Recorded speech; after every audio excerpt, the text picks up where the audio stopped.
बिस्मिल्लाहिर्रहमानिर्रहीम। अस्सलाम वालेकुम माय यूट्यूब फैमिली। आज मैं लेके आई हूँ बेहतरीन सी रेसिपी, ईद स्पेशल भी रेसिपी बोल सकते हैं आप। स्वीट्स पे मीठे में ही है ये रेसिपी। चाहे तो आप शीरखुरमा भी मैं इसके अपलोड कर चुकी हूँ। अब इसके साथ मैं मीठे गुलाब जामुन की रेसिपी सर्व कर रही हूँ। अगर आप चाहे तो ईद पे भी बना सकते हैं या छोटे मोटे फंक्शन में भी बना सकते हैं, आपकी मर्जी है। जो चाहे आप कुछ भी बना सकते हैं। और मैं गुलाब जामुन की खीर की भी रेसिपी अपलोड कर चुकी हूँ पहले, आप जाके मेरे यूट्यूब चैनल पे देख लीजिए। अब देखिए इसमें मैं कुछ मसाले डालूंगी। मसाले बोले तो आप गरम मसाले मत समझिए। देखिए ये मीठा सोडा है 2 चम्मच, और ये आधी चम्मच इलायची पाउडर है। ये शक्कर है बारीक पिसी हुई 2 चम्मच, और इसमें मैं जायफल थोड़ा सा घस के डालूंगी, इससे भी इसका फ्लेवर बहुत अच्छा आएगा। अब इन सभी चीजों को इस खवे के अंदर डाल दीजिए। कम से कम खवा ये 500 ग्राम है। देखिए इस तरह से बस थोड़ा सा 1-2 चुटकी फ्लेवर के लिए, क्योंकि इसकी खुशबू बहुत अच्छी आएगी। आप जरूर ट्राई कीजिए ये रेसिपी को, और ईद पे बनाइए। आपके बच्चों को बड़ों को खुश कर दीजिए ये रेसिपी बना के। अब इसी के अंदर अब आधा किलो खवा है ना, इसमें आधा कप मैदा डाल दीजिए। ये आपके हिसाब से डालिए। और ये डाल के ना गुलाब जामुन को अच्छी तरह से बना के फिर थोड़ी देर देख लीजिए आप, एक गुलाब जामुन तल के, ताकि आपके गुलाब जामुन ना फटना चाहिए ना टूटना चाहिए। उस तरह से ही बनना चाहिए जिस तरह मैं बताऊंगी आपको। अब इसको अच्छी तरह से मिला लीजिए, और इसमें ज्यादा पानी मत डालिए। अगर जरूरत पड़ी तो सिर्फ इसमें 2 चम्मच दूध डाल दीजिए। 2 बड़े चम्मच या 1 छोटा चम्मच दूध डाल के गूंथ सकते हैं आप, लेकिन इंशाल्लाह इसकी जरूरत नहीं पड़ेगी आपको। जिस तरह से मैं बता रही हूँ वैसे ही बनाइए। थोड़ा थोड़ा करके मैदा डालिए, डाल के इसको अच्छी तरह से गूंथ लीजिए, गूंथ के ला लीजिए इसको। देखिए ये अच्छी तरह से गूंथ चुकी हूँ मैं। थोड़ा सा इस तरह से सॉफ्ट होना चाहिए। अब इसको कम से कम 5 से 10 मिनट के लिए रेस्ट पे रख दीजिए। अब शीरा बनाएंगे, किस तरह बनाती हूँ वो भी देख लीजिए आप। देखिए एक चूल्हे पे मैं पतीला चढ़ा चुकी हूँ। अब इसी में कम से कम 1 कप पानी डाल दीजिए, और शक्कर आपके टेस्ट के हिसाब से डालिए, कम या ज़्यादा, मीठा कितना आपको पसंद है। अब मैं इसमें तकरीबन 1 कप उतनी शक्कर डालूंगी। अब इसको अच्छी तरह से घुला लीजिए। एकदम से शक्कर मेल्ट होना चाहिए, तब तक इसको पका लीजिए। आप चाहे तो शक्कर की क्वांटिटी कम भी कर सकते, ज़्यादा भी कर सकते, लेकिन ये परफेक्ट है। अब इसको अच्छी तरह से पका लीजिए। ये 1 तार की 2 तार की चाशनी बनाने की जरूरत नहीं है, सिर्फ शक्कर इसमें अच्छी तरह से मेल्ट होना चाहिए और अच्छी तरह से घुलना चाहिए। जब तक पका लीजिए, कम से कम 2 से 3 मिनट लग जाएंगे आपको। देखिए शीरा अच्छी तरह से घुल चुका है, शक्कर इसके अंदर। अब इसी में थोड़ा सा फूड कलर डाल दीजिए। ये ऑप्शनल है, चाहे तो आप डाल सकते, चाहे तो नहीं डाल सकते। क्योंकि मैं थोड़ा सा कलर दे रही हूँ इसीलिए इसमें डाल रही हूँ। थोड़ा सा गुलाब जामुन को कलर दिए तो बहुत अच्छे लगेंगे।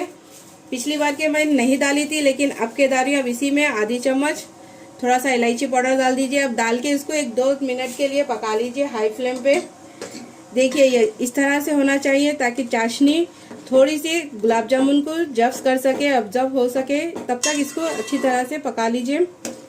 इसके बाद गुलाब जामुन की तैयारी कर लेंगे। देखिए शीरा पकते हुए 2 से 3 मिनट हो चुका है। अब चूल्हे को कर दीजिए ऑफ। अब गुलाब जामुन को तल लेंगे, अब वो बताऊंगी मैं आपको। देखिए खवे को भी रख के मैं कम से कम 15 से 20 मिनट हो चुके हैं इसको रेस्ट करके। अब इसको 1-2 मिनट इस तरह से गूंथ लीजिए। गूंथने के बाद इसके छोटे छोटे गुलगुले टाइप में पेड़े बना लीजिए। आपको कितने साइज के चाहिए, बड़े या छोटे या मीडियम, ये साइज काफी है। अब इसको हल्का सा प्रेस कर लीजिए इस तरह से करके। इसको अगर एक तल के देखिए आप, अगर आपका शेप ये बराबर है तो समझ जाना कि मैदा डालने की जरूरत नहीं है। अगर जरूरत पड़ी तो आप क्या करिए, थोड़ा सा मैदा और डाल लीजिए, 1 से 2 चम्मच छोटे चम्मच डाल के फिर देख लीजिए। देखिए ये शेप में, अगर चाहे तो आप लंबाई में भी कर सकते हैं, चाहे तो गोलाई में भी इस तरह से करना चाहिए। इसमें एक भी क्रैक नहीं होना चाहिए, नहीं तो आपकी ये गुलाब जामुन फट सकते। शीरे में डालते कि और तेल में भी डालते कि फट जाएंगे। चाहे तो आप इसको घी में भी डाल सकते हैं, चाहे तो ऑयल में भी डाल सकते। अब मैं ऑयल गरम करने रख चुकी हूँ, आप देख लेंगे। देखिए अब तेल अच्छी तरह से गरम हो चुका है। अब इसको तलने का तरीका सिर्फ लो फ्लेम पे तलीजिए, क्योंकि लो फ्लेम पे तलने से अंदर से भी आपके गुलाब जामुन अच्छी तरह से पकेंगे, कच्चे नहीं रहेंगे जरा भी। और लाइट हल्का गोल्डन कलर आने तक इसको पका लीजिए। चाहे तो आप डार्क कलर भी दे सकते, चाहे तो लाइट कलर भी दे सकते। अब इसको एक डाल के देख लीजिए। अब इसमें देखिए, इसमें जरा भी क्रैक नहीं आया और ना जरा भी इस कहीं से भी नहीं खुले तो तब समझ जाइए ये परफेक्ट है।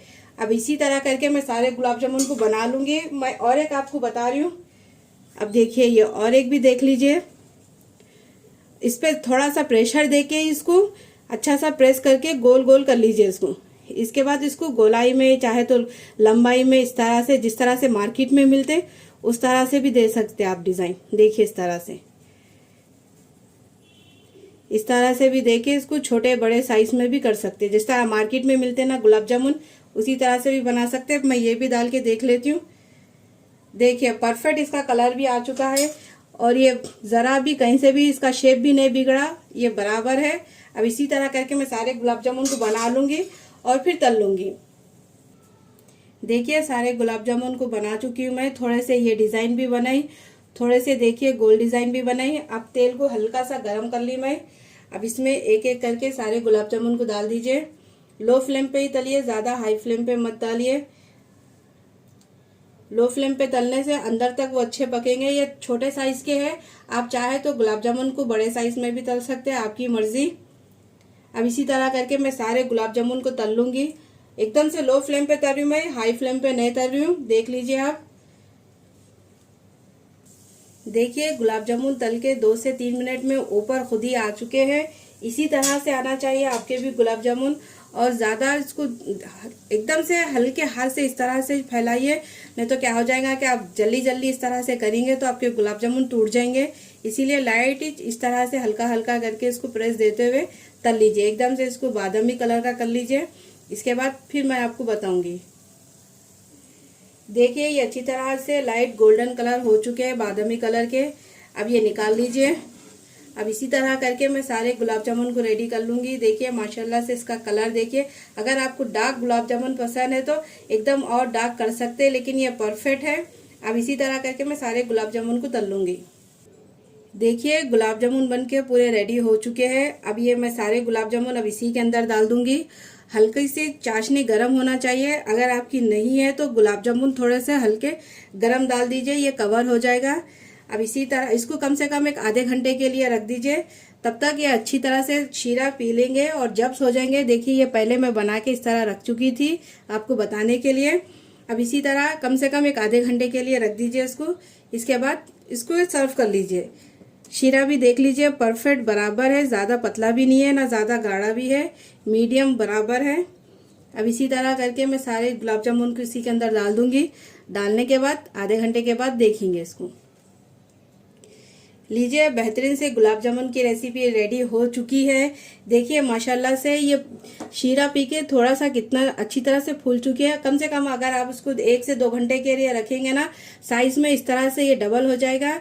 अगर ये रेसिपी पसंद आई तो मेरे चैनल को कीजिए सब्सक्राइब, लाइक कीजिए मेरी रेसिपी को, ज्यादा से ज्यादा शेयर कीजिए। कोई और भी रेसिपी सीखना है तो कमेंट बॉक्स में बताइए, इंशाल्लाह मैं जरूर आपको बनाना सिखाऊंगी।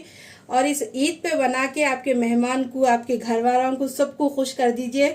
जिसको जिसको गुलाब जामुन पसंद है प्लीज उन्हें कमेंट्स कीजिए। कोई और भी रेसिपी बनाऊंगी। चलती हूँ, दुआओं में याद रखिए। अल्लाह हाफिज। प्लीज मुझे ज्यादा से ज्यादा सपोर्ट कीजिए। अल्लाह हाफिज।